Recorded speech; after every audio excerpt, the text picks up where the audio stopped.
binisita ko siya, wala eh, stroke, di ba? Ganun siya. Paglabas ko ng ospital, ng kwarto, mag-isa lang siya eh. Wala na si Ate Lizelle kasi, wala siyang asawa, patay na rin ang asawa niya. Wala eh. Nung maalis ako, sabi ko, ayan ang Amalia Fuentes, sabi ko, my goodness, you know, yeah, billionaire, or millionaire, Amalia, ang laki ng pangalan, tapos nakita mo on her deathbed, parang nag-iisa. Hindi mo talaga dadalhin lahat eh, sa buhay. So parang gusto ko sabihin sa tao, parang wag na tayong problema talaga sa buhay. Parang nandyan na yan. Maging masaya tayo dun sa meron tayo talaga. Kung ano man yun, kung meron kang 100 piso, makabili ka ng soft drinks doon, makabili ka ng tinapay doon, okay yun.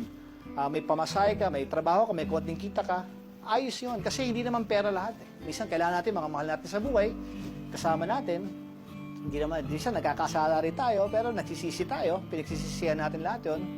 And at the end of the day, we're all gonna go, let's just be happy and be kind, always. Parang, I love those words, happy and kind. Naalala ko tuloy yung kwento ni Steve Jobs when he was alive. Who wants to be a billionaire in a cemetery? He said that. Yeah. Di ba?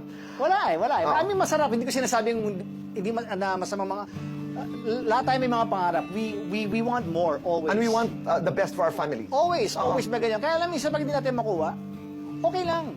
No, alam mo May what you're darating para basically... sa atin.